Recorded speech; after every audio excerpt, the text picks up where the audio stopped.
I'm Joe, and by the end of this video, you'll know what separates winning AI chips from the expensive losers. And welcome back to Joe's Not Worried About It, where we turn market panic into profit. You've probably seen the GPU war headlines, people obsessing over chip speeds. They look at benchmark, performance charts, and fancy model names. But there's one number that matters the most for AI economics, and most investors completely ignore it. It's called flops per watt. Now, before you roll your eyes or yawn, let me explain. It's actually pretty simple. Flops per watt are the floating point operations per second divided by the electricity consumed. It sounds technical, it's just how much compute can you squeeze out of every dollar of your power bill. And let me show you why this matters. When you're running in a data center with AI models, your biggest cost isn't buying the chips, surprisingly. It's actually powering them 24/7 for years. A chip that does twice as many calculations per watt doesn't just run faster, but it cuts your electricity bill in half for the same amount of work. And that's the whole game. That's the secret behind all of this. NVIDIA's A100 chip delivers around 78 billion floating point operations per watt, but their newer Blackwell architecture pushes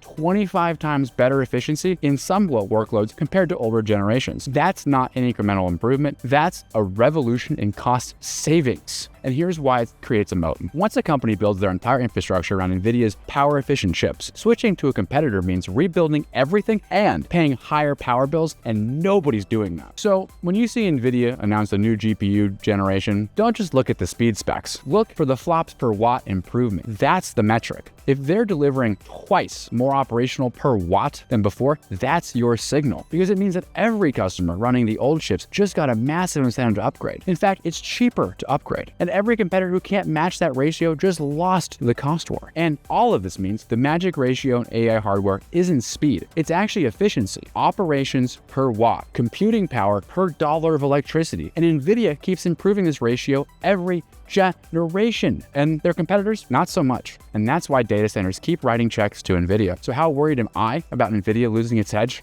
Not even a little bit. Because everyone's chasing raw performance, NVIDIA's winning the efficiency war. And in AI infrastructure, efficiency is the moat. It is. And if you like it, hit subscribe and tell me which chip company you think can actually compete against NVIDIA.